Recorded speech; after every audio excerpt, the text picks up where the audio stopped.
За да се води една важна институција, како што е специјалното обвинителство, освен тим, простори и добар буџет, потребен е и добар личен капацитет. И би сакал по однос на личниот капацитет баш, господјо Јанева, да добиеме одговор од вас, бидејќи многу аналитичари, медиуми, пратеници, правници или неправници шпекулираат за тоа колкав е вашиот личен капацитет да водите една вака сериозна институција. Затоа сакам да ве прашам за вашето лично искуство како еден од најважните услови за личниот капацитет на секој човек.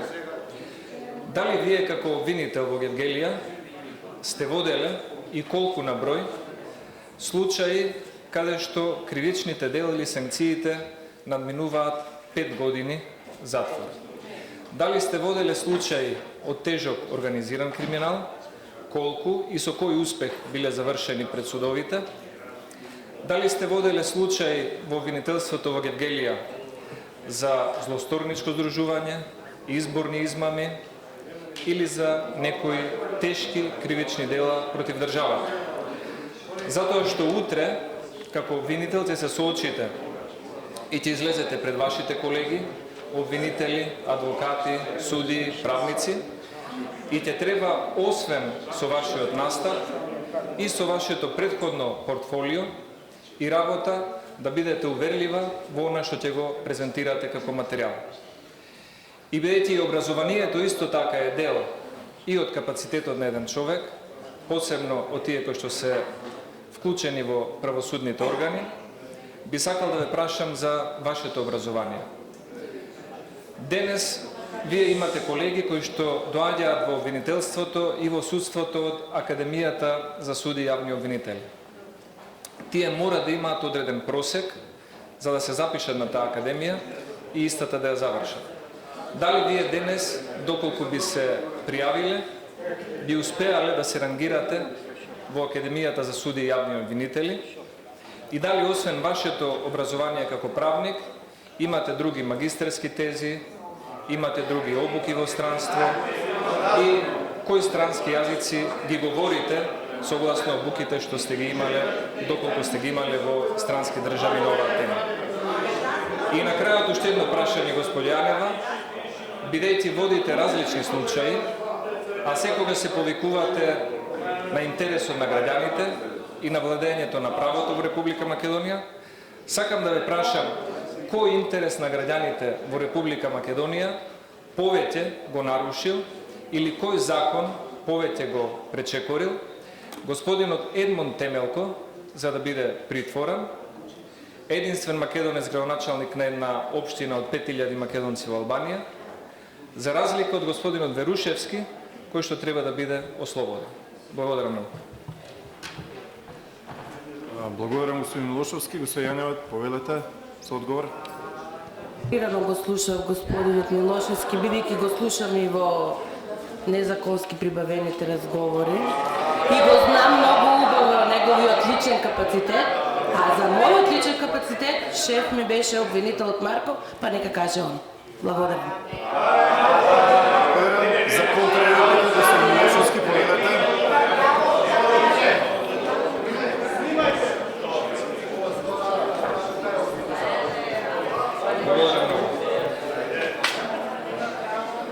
Се надевам дека вашиот капацитет не говори за тие 12% преслушани незаконски стекнати материјали, кои што ова собрание со голем буџет ги плати за вас и за вашите соработници, со надеж дека во пократок временски период ќе успеете да ја завршите работата за која што сте скапо платени од граѓаните на Република Македонија.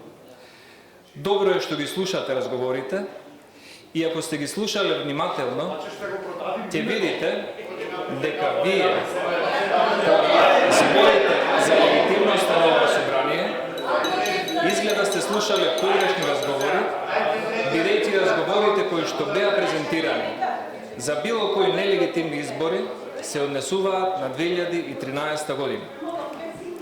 Дали според тие разговори бидејќи беа локални избори, цените дека нелегитимен градоначалник е господинот Зоран Заев. Дали сте слушнале за подкупи во турското мало во Струмица? Колку вреди еден глас? Дали ако имало подкупи во Струмица, ќе покренете обвинение за изборни измами? Дали за вас градоначалникот на Центар, на Куманово, на Скопје и на Струмица се легитимни градоначалници? Дали вие како обвинителство цените дека сте легитимна обвинителка ако доаѓате во собрание кое што не го признавате за легитимно? Дали вашите изјави се морални ако цените дека ова собрание кое што го квалификувате како нелегитимно барате да донесе измени во закони кои што вам ви се важни? Многу работи, господја Јанева, говорат за тоа дека вие дневната политика ја мешате во стручната работа. И вие она што го преслушувате како прислушкуван материјал, го правите селективно, бидејќи еден градоначалник кој што платил одредена цена за превоз на ученици, го ставате во домашен притвор, додека други двајца градоначалници кои што платиле 5 пати или 7 пати поскапа цена за истиот превоз, не ги гоните по ниедна основа. Тоа покажува дека вашето селективно постапување во начело го руши принципот на владење на правото, бидејќи владењето на правото треба да биде еднакво за сите. Вие со вашите постапки покажувате дека се однесувате нееднакво кон оние кои што треба да ги третирате. И бидејќи зборите дека треба да се работи во интерес на правото и на граѓаните на Република Македонија, уште еднаш ќе ве прашам. Кој право, кој закон, кои норми и која штета на Република Македонија повеќе ја нанел Едмон Темелко од господинот Верушевски, кој што и 2001 година и 2015 година, 2014 година го пробива безбедносниот систем, влегува во приватна сфера, во државни институции, располага и незаконски стекнува незаконски снимени материјали. Зошто Едмон Темелко е поголема штета за Македонија од господинот Верушевски? Зошто господинот Верушевски селективно е ставен на пиедестал, на недопирливи од ваша страна, а господинот Темелко е подреден, е сметан како човек од втора класа и истиот заради тоа е прогонуван. Затоа, доколку работите во интерес на сите граѓани, третирајте ги сите граѓани еднакво, како што го третирате господинот Едмон Темелко, така третирајте го и господинот Верушевски.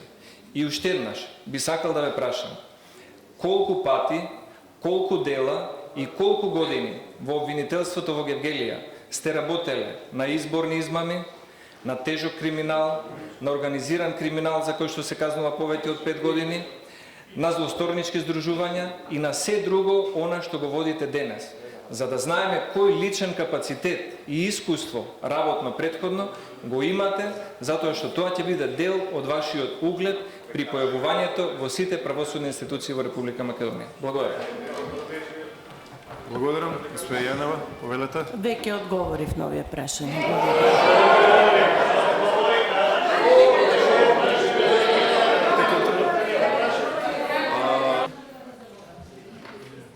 Колеги и пратеници, почитувани граѓани, представници на медиумите, сакам на почетокот, пред да ја почнем мојата дискусија, јавно да го искажам моето жалење, што на една од телевизиите не е било возможено да врши директен пренос, а тоа секако ќе беше интерес на граѓаните на Република Македонија, но господја Јанева, тоа е дел од фолклорот во ова собрание и дел од стратегијата на ВМРО ДПМН.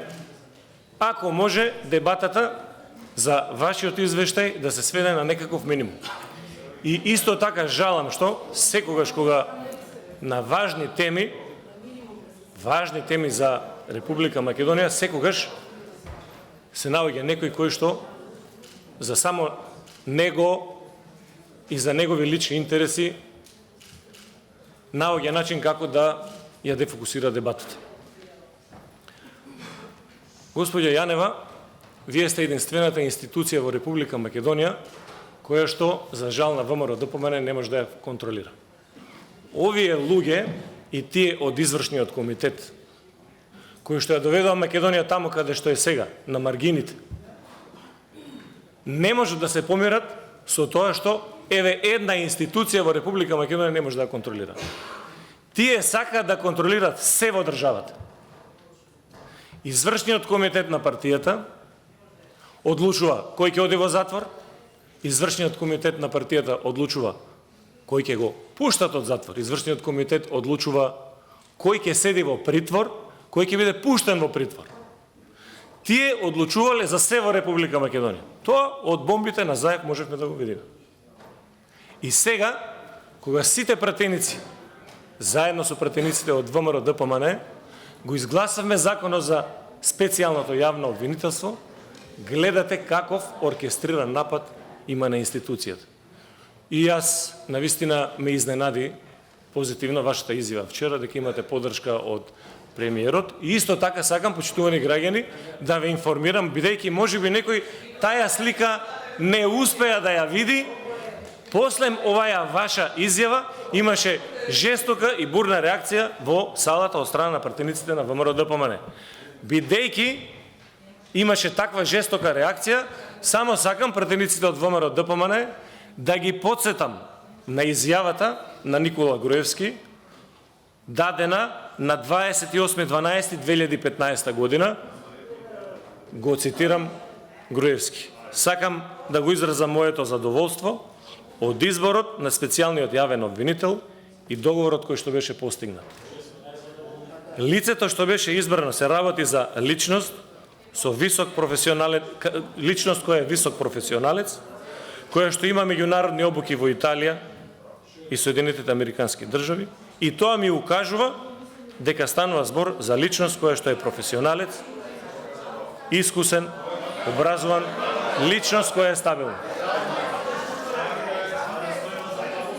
Исто така, убеден сум дека Никола Груевски секој сабајле кога ќе стане, кога ќе го вклучи телевизорот, ако од нешто се плаши, тоа ја очекува дали вие ќе излезете на пресконференција и ќе покренете некакво обвинение.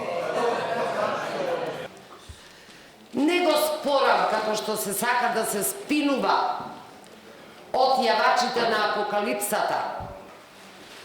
Не го спорам јавното обвинителство, бев прва да се гони криминалот, да се гони корупцијата. Во животот не знам што е едно незаработено евро, не знам што е тендер и да ме објаснуваат, не ми се јасни тие појми.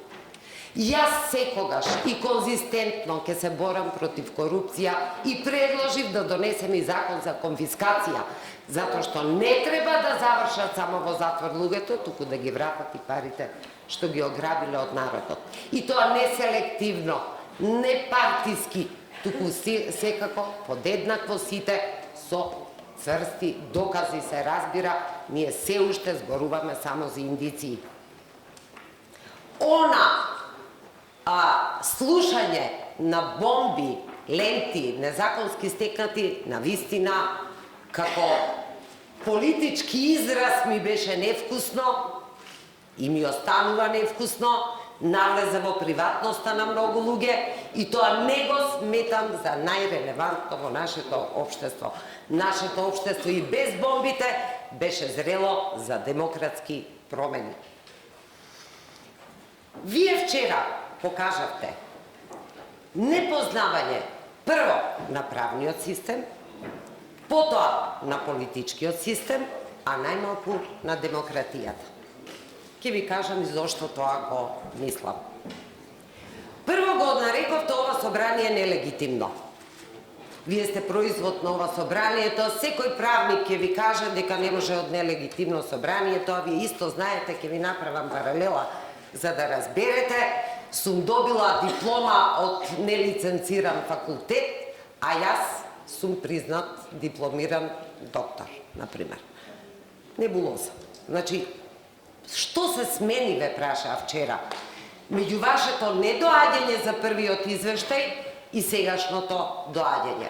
Еве, јас ке го испорачам одговорот пред јавноста. Се смени тоа што опозицијата, што Божан водеше жестока битка за некакви демократски принципи и ишчекор, си го потпиша потполно истиот избирачки список, со кој што и вам и покрај тие индиции со кои што располагате ви докажа дека сите избори фактички биле легитимни.